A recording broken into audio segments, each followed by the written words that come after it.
historians and Disney fanatics alike. My name is Emily, and today we will be taking a deep dive into the way that Disney depicts natural disasters, and, more specifically, how Disney movies fit into the historiography of natural disasters.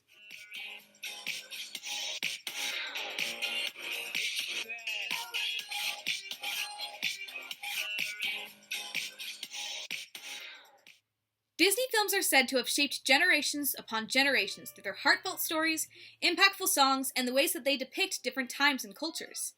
One area of influence that Disney covers heavily in the majority of their movies is nature. In fact, talking animals have become a staple of Disney's brand. Disney films are known for displaying scenes of nature through vibrant colors, playful music, and painted landscapes. The animators often spend months or even years studying the movement of nature and animals to properly convey these scenes in a way that weaves a story. Disney films use nature to help tell the stories that they are delivering. Which brings up the question, what kind of story is Disney telling with natural disasters? Throughout the decades, Disney animated films have depicted natural disasters as cleansing forces of nature, a way for nature to maintain balance and enact justice. Today, I will be looking at how Disney has depicted natural disasters in a number of their films, as well as their real-life connections. I will also be examining some of the real natural disasters these films were based off of, and compare how Disney matched up to the real thing. Before we begin, I would like to give a brief overview of the movies I will be discussing and why I chose them. Disney is commonly seen as having four eras. The Classic Era, from 1937 to 1959, the Renaissance Era, from 1989 to 1999, the Contemporary Era, from 2000s to 2009, and the Revival Era, from 2010 to the present day. For this overview, I'll be going through a movie from three of the four eras. Those three are Bambi, from 1943, The Lion King, from 1994, and Fantasia, from 2000s. This will allow us to accurately assess the changing views of natural disasters throughout the decades. For all three of these films, I will also be looking at the official documentary that Disney has released on all three of them. There is The Making of Bambi, The Making of Lion King, and The Making of Fantasia 2000. These films feature interviews with people that worked directly on the film, work at Disney, or overall speak for Disney. I believe that these are great resources, and I highly recommend watching the full videos that I will link down in the description below. Without further ado, let's get into our first movie, Bambi. To start off our look at natural disasters throughout the decades, I would like to begin with the very first wide-scale exposure the world of animation saw to natural disasters. Bambi, which came out in 1943, was the first of many for both Walt Disney Studios and the world as a whole. It was one of the first movies to feature child voice actors playing the younger roles, and it was the first animated film to depict animals in a more natural way. In a documentary produced by Disney on the making of Bambi, Bambi is described as simply being a circle of life, and a movie about life, struggle, death, and rebirth. That's a phrase that will come up through a number of the movies we're going to be talking about, so make sure to lock it away. Bambi is about a young deer that grows up in the forest and discovers for himself the beauty in nature as well as the dangers. The movie goes through the four different cycles: spring, summer, fall, and winter, as well as the different cycles of life. Midway through the movie, Bambi's mother is taken away by a hunter off-screen and presumed to have been shot. Bambi is forced to grow up without her and finds solace in his forest friends and a doe named Feline. At the end of the movie, a forest fire destroys their home. Bambi and Feline return months later as they bear two new baby fawns. The natural disaster in this movie is a forest fire caused by what we presume to be the same hunter that took the life of Bambi's mother. The fire starts by zooming in on a shot of the unattended fire spreading out into the wilderness. Soon, the entire area is covered in scorching flames that continue onward. Here's a clip of the fire both at the start and at the end.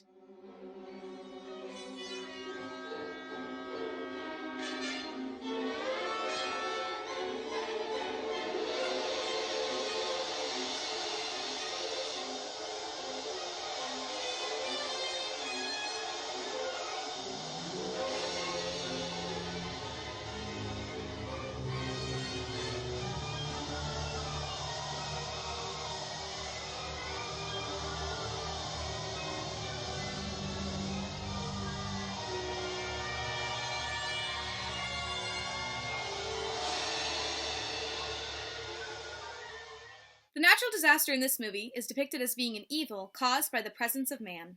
For comparison, the tranquil scenes at the start of the movie show a lush forest full of life, happiness, and thriving nature.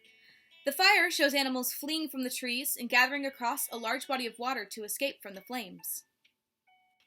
Now, how does this fire act as a cleansing force?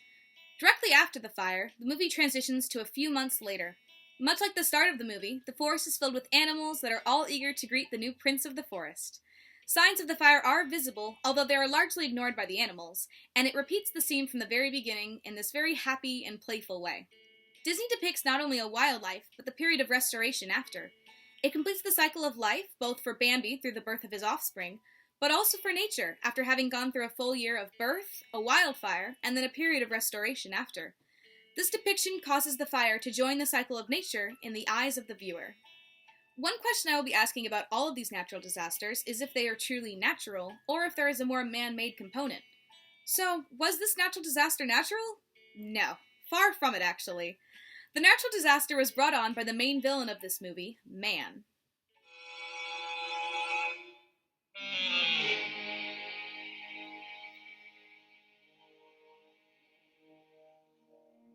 It is man. He is here again. There are many this time. We must go deep into the forest. Hurry, follow me. Throughout this film, Bambi is shown a camp of hunters who often kill those within the forest. Later in the movie, Bambi's mother disappears as a result of the hunters. Unlike other Disney films where the villain is a recognizable evildoer up to no good, Bambi chooses humanity, or man, as its villain. One key component of Bambi is that we never actually see the villain or the mother being shot. All of this happens off-screen, which leaves the villain to be more considered humanity rather than one individual. Such an important part of this story that you never saw it, and it made it so much more powerful.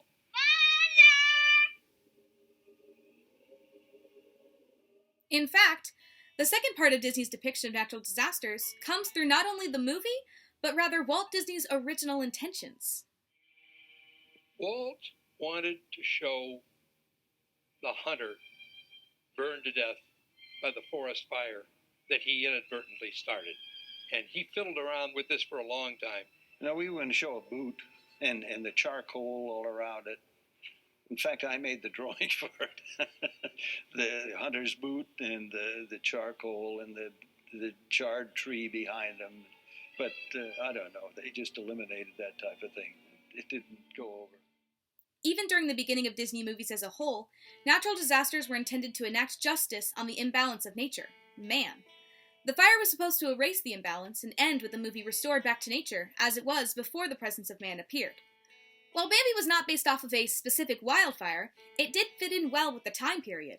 It fit in so well, in fact, that the Forest Service used Bambi as a sign to prevent forest fires. Bambi came out during the midst of World War II. A large fraction of the country was fighting in the war effort, and the amount of firefighters and other able-bodied men were off overseas. This forced communities and states to handle wildfires on their own. The Forest Service took notice of this crisis and developed an ad campaign to help diminish the amount of wildfires caused by individuals. Bambi came out during their promotional campaign, and the Cooperative Forest Fire Prevention, or CFFP, asked for the rights to use Disney's character in their ad campaign. This was a highly successful ad campaign, and is credited with playing a major role in the creation of Smokey Bear. The CFFP only had the rights to Bambi for a year. That meant a new mascot had to be created. This campaign proved the public's liking of an animal mascot as the symbol for forest fire preventions. At the end of Bambi's campaign, Smokey the Bear took his spot. Bambi was used again later in an ad campaign from 1982, alongside Smokey Bear. Hello, I'm Smokey Bear. This is my friend, Thumper. He lives here in this forest. Bambi's family lives here too. It's their home. But sometimes people come here, and they get careless. Please don't be careless. Remember, only you can prevent forest fires. Only you. Bambi fits into the historiography of how we view wildfires in a very unique way. While the movie brought attention to the issue of man-made fires, it left viewers with misconceptions that would last for decades. The movie caused viewers to view all forest fires as an evil caused by man and further disconnected man from nature. Man was viewed as intruding on nature rather than living alongside it, and the entire ecosystem was sent into a panic whenever humans entered it. Stephen Pine's The Pyrocene discusses this common misconception in depth. Pine points out that our current view of fire is that it is an evil in this world and something that needs to be feared.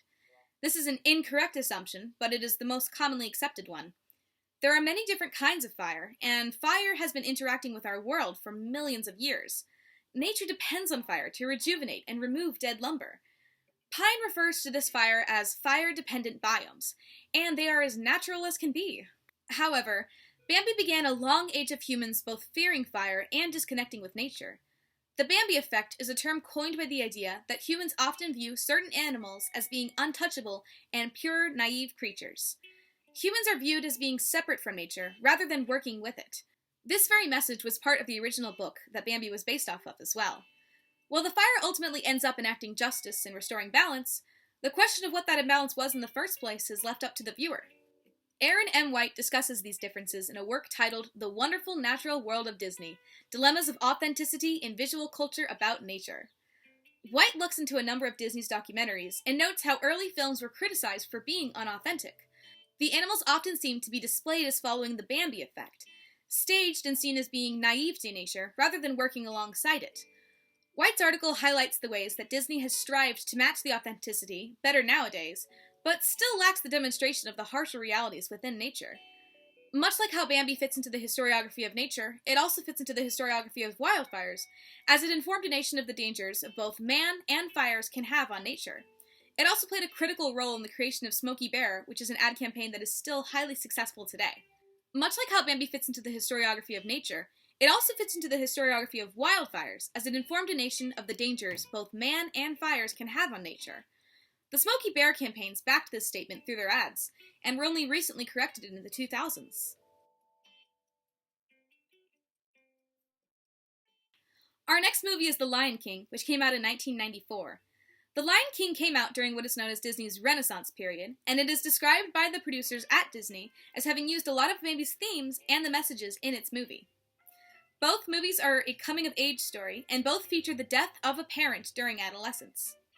The Lion King is about a young lion named Simba, who is to one day become the Prince of Pride Rock. His father, Mufasa, has a brother named Scar, who was previously first in line before Simba's birth. Scar kills Mufasa and leaves him for Simba to discover. Simba, broken by the death of his father, leaves Pride Rock and Scar becomes king. He later returns years later to defeat Scar and return Pride Rock back to peace. The natural disaster depicted in this film is a drought.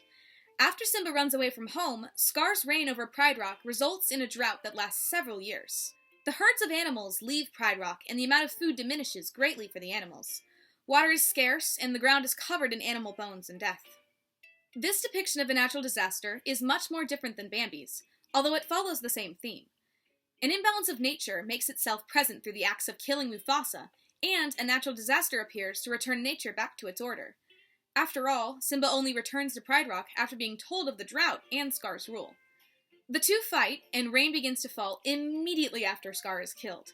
The presence of rain in Simba's return defines the drought period as having only been present during Scar's reign, and, just like Bambi, Pride Rock returns to its original state, as it was in the start of the movie. At work, the sun only shines in contrast to the darkness. So the brighter you want the movie to be, the more celebratory and joyous you want it to be, you have to, at times, go into the darkness and show that side of the movie. You had to deal with the bottom rung of life in terms of loss to be able to celebrate the last scene of all the gain that this character goes through by experiencing the full spectrum of life, from joy to sorrow and from hopes to hurts, and all that spectrum is what we try to follow and lay out for the audience. Now that we've gone over what the natural disaster is, we have to ask if it was man-made or natural. One of the greatest unanswered questions is if this natural disaster was natural or not. The movie takes place in South Africa, which is well known for having dry spells. Although, even if this drought was caused by Scar, it is definitely a natural disaster in the sense that it was caused by nature and had no man-made influence. Loss. So it is with a heavy heart that I assume the throne. Yet out of the ashes of this tragedy, we shall rise to greet the dawning of a new era, in which lion and hyena come together in a great and glorious future.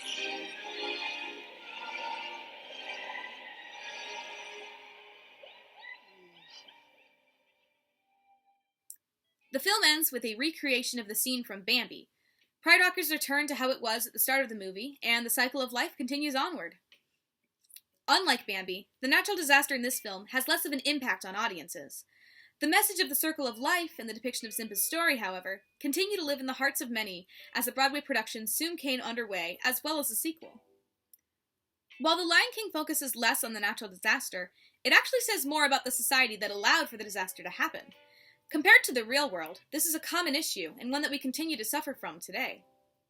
In Ted Steinberg's Acts of God, Steinberg discusses the unnatural way we view natural disasters.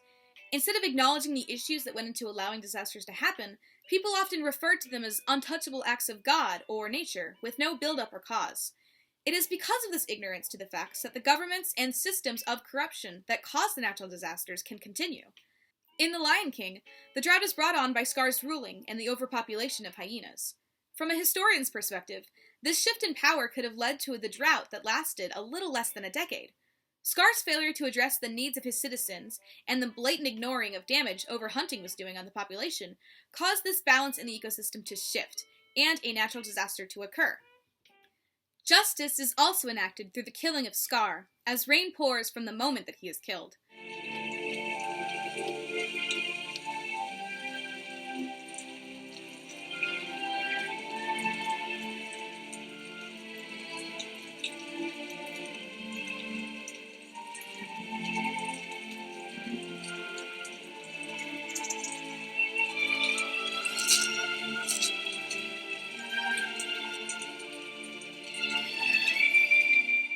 This is a clear indication of how Disney uses nature to bring forth justice as the rain comes in with Simba.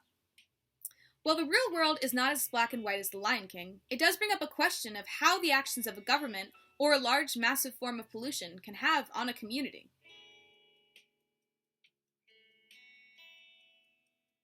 The third and final film I will be discussing today is Fantasia 2000. Fantasia 2000 is a collection of short films that are based on musical pieces. It is a sequel to the original Fantasia from 1940, and it contains not one, but two natural disasters. I will be focusing on one of those today, which is the Firebird Suite. The Firebird is a short film that depicts a sprite bringing life to a large forest. She starts off as a petite water sprite and grows into a flower sprite as the scene becomes more full of life.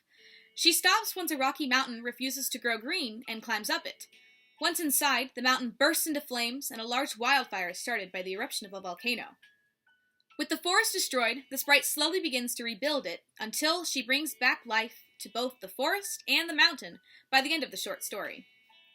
The natural disaster in this film is the volcano, more specifically the eruption of Mount St. Helens in 1980. The director of this film cited Mount St. Helens eruption as not only being the inspiration behind the volcano, but also the inspiration in the creation of a renewal scene. In Ave Maria. And I remembered having gone for a drive up in the north part of the country with my wife one year right after Mount St. Helens had gone off. And we went right by it in this huge flow of ash and the river clogged up and the trees all down and everything. And I said, wouldn't it be neat to set up a time-lapse camera that just overlooked this whole thing and leave it there for the next 500 years and watch the earth rebuild itself, you know. And somehow that notion came back into my mind as we were talking about this thing. And Paul and Gaetan Brizzi, I think, came available to work on it about that time, too. And their concept of birth and regeneration, or chaos and rebirth, sort of fit into a naturalistic viewpoint on it. The depiction of natural disasters in Fantasia 2000 is truly better seen than described, so the majority of this section will be full narration. The volcanic eruption and fire following is depicted as being a stark contrast to the sprite we follow throughout the movie. The light music from before stops as the sprite approaches the volcano, and then...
creature rises from the volcano and spews fire out onto the forest and wildlife. Much like Bambi and the Lion King, this short film shows a scene of renewal and the volcano returning back to its original state. The sprite breathes life back into the forest and balance is restored. In this piece, nature is cleansed of the imbalance caused by the presence of the magma-ridden mountain, and order is brought back to the forest. Here's a clip of the renewal scene, as I believe it is such an important piece of Fantasia 2000.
Now, was this a natural disaster? Absolutely. Mount St. Helens erupted in 1980 after a number of earthquakes happened months prior to the eruption. It is the largest landslide ever recorded and killed thousands of animals. This was the most economically damaging volcano eruption in the U.S. history, amounting to about $1.1 billion in damages. And this was damages to timber, civil works, and agriculture. Over 200 homes were destroyed, and, as I said, thousands of animals were killed. Unlike the previous natural disasters, this one was directly based off of a real-world event that we can analyze. This short film also depicts the disaster as being natural and not man-made by any means. While this disaster is arguably natural, the realness of the Mount St. Helens event brings up a greater question to be asked. How can governments, or those involved in natural disasters, play into the historiography of the destruction? Even in the most natural of disasters, the government's response to the destruction and the way that those displaced from their homes are handled is a critical part to consider when looking at any natural disaster. Joshua Sabawa discusses these differences in an article he wrote titled, "Let Us Bring It With Love: Violence, Solidarity, and the Making of a Social Disaster in the Wake of the 1906 Earthquake in Valparaiso, Chile." This natural disaster was also caused by an earthquake, and fire spread throughout Valparaiso, Chile, much like in Firebird. However, there was no sprite to help these individuals. Instead, the government attacked the lower class and helped with the higher class.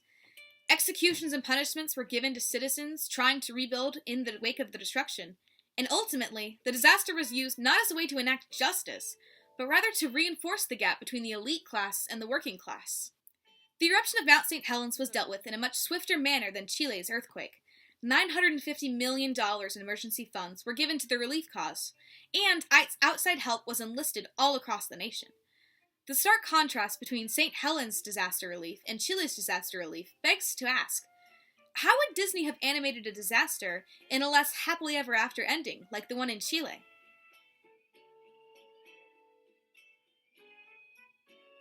Finally, that brings us into the revival era. There are two films that fit under the category of natural disasters: Frozen and Moana. However, I've done a lot of talking in this video. I'd like for you to give it a try.